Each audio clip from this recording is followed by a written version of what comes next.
e a gente traz, portanto, para a nossa conversa o Eduardo Vanin. Vanin, você me ouve? Tá tudo certo por aí? Beleza, pagodinho tocando. Pagodinho tocando. Ivaninho, vamos lá. Além dessa questão das eleições nos Estados Unidos, o seu comentário que eu trouxe mais cedo em relação também à questão dos esmagamentos na China, que logo logo a gente vai aprofundar um pouco mais nessa entrevista. Eu queria lembrar também a quem está nos acompanhando que a gente segue também em cima das informações da greve dos portuários aqui no Brasil, que está prevista para ter início amanhã, na terça-feira, dia 22 de outubro. E eu queria começar, Vanin, com você a respeito justamente disso. Essa greve dos portuários que está prevista para amanhã, no que ela impacta o mercado de grãos aqui no Brasil? Bom, até agora, pouco, pelo que eu sei, claro, tem que atualizar um pouco melhor, mas até semana passada, conversando até com os corretores da Agriinvest, dizendo que até então não havia impacto. Ela vai ser de curta duração, talvez metade de um dia, e tudo bem. Claro, mas tem que acompanhar, se for algo maior, mais extenso e também impactar terminais de exportação de grãos, aí começa a trazer algum tipo de problema. É bem importante lembrar que o Brasil conta com muitos terminais privados, no caso dos grãos. E terminal privado é outra história. Então, é claro, você tem a emissão dos fitossanitários, você tem várias coisas que envolvem ali dentro do porto que atrapalha, tá bom? Vamos ficar de olho. Mas por enquanto, até sexta-feira, onde eu acompanhei, não tinha trazido nada de importante. Ivaninha, a respeito dos preços dos grãos, você comentou, inclusive, nessa abertura de mercado de hoje, que semana passada foi uma semana um pouco complicada para a soja, né, com quedas sendo registradas. Como é que a gente inicia essa semana agora, então, começando nessa segunda-feira, essa semana de negociações? E quais são as perspectivas, o que a gente vê para o radar em relação aos preços de soja, milho, trigo, por exemplo? Bom, vamos lá, dois pontos. Primeiro, chuvas. Hoje, conversando com produtores e do norte ao sul do Brasil, conversando também com corretores na Argentina, tá indo melhor, tá bom? Onde estava chovendo muito, deu uma diminuída. O caso do Rio Grande do Sul, estava frio, agora já está ficando mais quente. Argentina plantando bem também, que é o milho primeira campanha, daqui a pouco começa a soja. E norte do Brasil, que estava faltando chuva, agora chovendo mais regular. E Tocantins, Maranhão, Piauí, Bahia, chuvas reportadas. 163 toda no Mato Grosso, muito bom. Goiás, agora ficando pitel. E eu diria assim, uma região que ainda produtores têm comentado que um recebe chuva, outro não e tal, é o oeste do Mato Grosso. E aí já tem comentários de produtores de algodão safra, para não perder a janela do algodão, vão abandonar a soja e plantar o algodão mais cedo, que também aconteceu ano passado isso aí. Bom, não dá para saber ainda quanta área vai ser isso aí, mas dá para ver que ainda tem algumas regiões no Mato Grosso, no Brasil, que ainda chuvas não regularizaram. Mas de forma geral, se você olhar 2 semanas para trás, e olhar hoje, o quadro é muitíssimo melhor. Esse é o primeiro ponto que acaba trazendo essa pressão para Chicago, que em 3 semanas, mais ou menos, perdeu aí quase $1 por bushel, tá bom? Então, primeiro ponto, o plantio no Brasil é negativo para Chicago. Ivanin, olhando para essas situações de clima impactando o plantio da soja aqui no Brasil, não só da soja, mas também do milho, do algodão, né, que você comentou inclusive dessa preocupação com a janela, em quais regiões a gente vê então com mais preocupação essa questão do clima e esse atraso, né, esse arrasto ainda no plantio da soja? É exatamente essa região, o oeste do Mato Grosso, onde eu escuto maior número de produtores que ainda comentam: olha, na minha fazenda recebi em um talhão 100 milímetros, no outro zero, quer dizer, ainda ali está bem mal distribuído o volume de chuvas. Mas assim, de resto, tá indo bem melhor. E aí, olhando esse cenário, Brasil agora normalizando. E aí você comentou ali no começo sobre as eleições americanas. Enfim, o que que nós temos? Temos aí dia 5, uma, enfim, um acontecimento que vai mexer muito com os mercados, especialmente soja, vai mexer com milho e com óleo de soja. O que hoje o mercado considera, até os fundos na última semana fizeram esse movimento, mantiveram uma posição comprada no óleo de soja. Essa posição estava bem vendida, 110 mil contratos vendidos, isso mais ou menos umas 10 semanas atrás. E agora 26 mil comprados. Os fundos reverteram bastante a posição. E a soja, na última semana, os fundos voltaram a vender mais. Quer dizer, o Trump ganhando, que é o que estão aí nas apostas e tudo mais, tende a ser negativo para a soja. Vamos ver, claro, mas enfim, o mercado está precificando. E positivo para o óleo de soja, porque daí haveria então algum tipo de mudança em termos de tarifação sobre matérias-primas que substituem o óleo de soja para a produção de biocombustíveis, ou mesmo tarifação sobre os biocombustíveis que os Estados Unidos também têm importado. Do ponto de vista da China, se a gente olhar a soja, o chinês tem que comprar cada vez mais aqui, no Brasil. E nas últimas 2 semanas, mais de 100 barcos negociados, ou quase 100, e mais da metade foi no Brasil. E, então, esse é um ponto negativo também para Chicago. Quer dizer, você tem um evento que é o dia 5 de novembro, e você tem, na prática, o que já está acontecendo, que é o chinês está mais cobrindo as suas compras aqui no Brasil do que nos Estados Unidos, que também é negativo para Chicago. Ivani, um dos pontos que você trouxe na sua análise da manhã no site da Greenvest foi a questão da China. Ela está cobrindo mais a janela de fevereiro para frente do que aqui, então, de dezembro até fevereiro. Qual que é a razão disso? Como que a gente está vendo as margens de esmagamento da China e quais são os prospectos para essas margens daqui para frente? Olha só, se você analisar só a margem para o chinês, é melhor ele comprar a safra nova brasileira. Mais barata, vai dar uma margem melhor. Isso ele já poderia, já está comprando e já está travando a sua margem lá em Dalian, vendendo farelo para entrega futura no mercado chinês e assim por diante. Quer dizer, se nada acontecer, vamos dizer, a Kamala ganhar. Então, aí vamos dizer que segue o baile. E não tem novas tarifas e nada disso. Do ponto de vista margem, é melhor ele comprar menos nos Estados Unidos e mais no Brasil. Bom, e aí, como você comentou, realmente já tem acontecido esse movimento de compras mais lá para nossa safra nova do que para agora embarque novembro, dezembro, janeiro, que preferencialmente é soja americana, até porque o Brasil já não tem mais soja. Está vendendo aí um tico-tico aqui, um tico-tico lá, mas o grosso mesmo é Estados Unidos. Então, esse é o Ivani, primeiro ponto. Agora, o segundo. ui, perdão, Perdão? pode prosseguir. E o segundo ponto é o seguinte: tendo tarifas, tendo já um arranca-rabo já desde cara, em termos aí de o Trump ganhando, a China ela fez um waiver, que é um perdão, para as tarifas americanas de 24% sobre a soja deles. Isso lá atrás, lembram?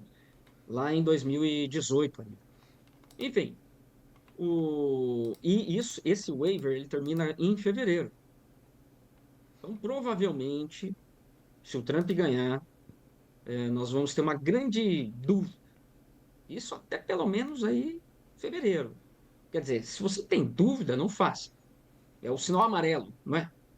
O sinal amarelo, ó, amigo, vai fechar. Então você já vai parando. E assim está para o crusher na China, o esmagador. Não se sabe como é que vai ser janeiro, fevereiro. As tarifas, esse waiver termina em fevereiro. E aí, será que esse waiver vai ser renovado? Ou ele já, pum, se encerra ali e já passam a valer as tarifas? Portanto, se eu fosse um crusher, um esmagador na China, eu compraria a soja americana em dezembro, que é uma soja que vai ser embarcada em dezembro, ali mas não no finalzinho de dezembro, no Golfo, 50 e poucos dias, quer dizer, tem que chegar antes de final de fevereiro. Então, eu não posso correr esse risco. Ou soja pelo PNW, são os portos do Pacífico. Aí o tempo é mais curto, 15 dias. Aí sim, PNW, por isso que está vendendo mais do que o Golfo hoje. Essas últimas 2 semanas, de cada 10 barcos, 7 pelo Pacífico e 3 pelo Golfo. Só que o Pacífico é bem limitado. Daqui a pouquinho já está tudo tomado, dezembro, janeiro e assim vai. Então, veja, é um risco, é uma questão que o chinês tem que decidir, tomar esse risco ou não, e a princípio é não tomar, e vai alongando soja brasileira, até porque daqui a pouco pode faltar, em caso da vitória do Trump, e a margem para frente é melhor. Quer dizer, em todos os cenários, Kamala, Trump, para frente, para trás, trás para frente, vale mais a pena comprar soja brasileira para safra nova do que americana. Ivaninho, olhando um pouquinho para o cenário do trigo, a gente vê aqui notícias, por exemplo, né, de que o governo da Ucrânia, notícia agora dessa segunda-feira, dia 21, a Ucrânia e associações agrícolas lá do país, elas estão concordando em limitar as exportações de trigo para a temporada 24-25. Ao mesmo tempo, a gente vê bombardeios ali sendo trocados entre Rússia e Ucrânia em áreas portuárias, por exemplo, né, onde tem ali concentração de estoques. A gente vê a Rússia, por exemplo, também ali limitando, colocando ali um valor específico, né, de preços para exportação de trigo. Como é que a gente vê esse cenário entre esses dois países que estão em conflito e como que isso pode resvalar em outros países também e também aqui no Brasil, Vani? Bom, trigo não é o meu mercado, tá? Então eu vou papagaiar aqui a minha colega de Não é mais trabalho, a você, Júlia. você é um cara ali que tá ligado em tudo, né, Vani? Bom, tem que estar, tá bom? Mas eu tento não cair naquela assim de eu sei de tudo, né? Aliás, quem cai nessa sempre acaba não atendendo bem as coisas. Mas, enfim, trigo não é o meu mercado, mas eu vou papagaiar aqui que eu escuto da minha colega, que é do trigo. É, Hoje nós temos um problema que vem se arrastando devido ao clima, que é uma quebra na Rússia, era para colher 88 milhões de toneladas, vai colher aí perto dos 81, talvez. Então temos uma redução na Europa, que daí lá é por excesso de chuva em algumas regiões e falta em outras, e assim vai. Então você tem uma redução aí global de trigo, que provavelmente vai se manter, porque agora está chovendo pouco na Rússia, eles vão plantar o trigo de inverno, tem que contar com bastante neve, porque lá em abril, quando esse trigo for emergir novamente, sair do seu estado de dormência, tem que ter bastante água no solo, senão vai só acumular esse problema de quebra de safra.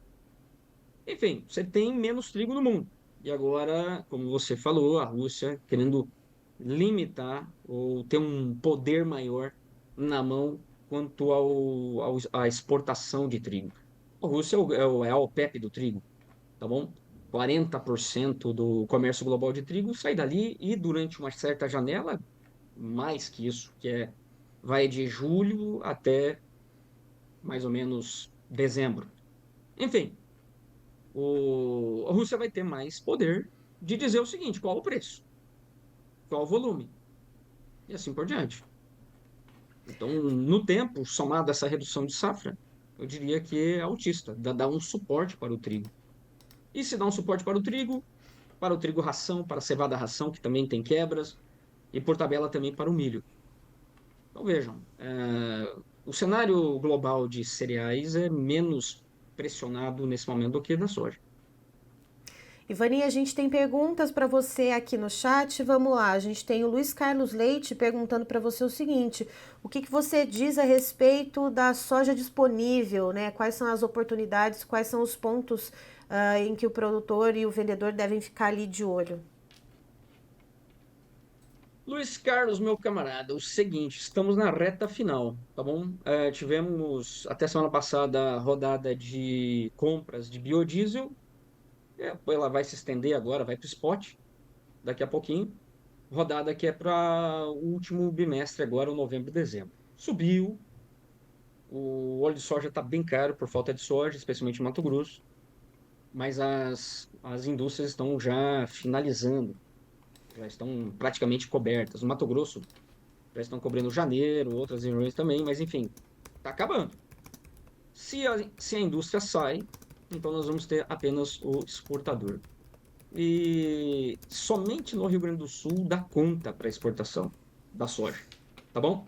Se você for trazer o Paraná para paridade de exportação, Mato Grosso, Goiás, enfim, todas as demais regiões, isso vai dar uma queda aí de uns 7, 8 reais por saca.